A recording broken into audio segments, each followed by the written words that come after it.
হতাশাগ্রস্ত জাতি, আসো আল কোরআনের কাছে, আমরা তোমাদেরকে মুক্তির বার্তা শোনাই, আমরা তোমাদেরকে সান্ত্বনার বাণী শোনাবো।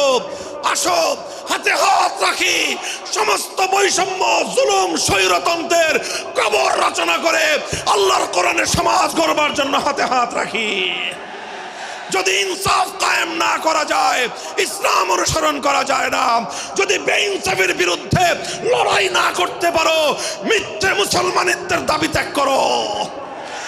তুমি যদি ইনসাফের জন্য যুদ্ধ করতে না পারো, তুমি যদি বৈষম্যের বিরুদ্ধে লড়াই করার হিম্মত না রাখো, মুসলমানের মিথ্যা দাবি করা ভণ্ডামি ছাড়া কিছুই নয়।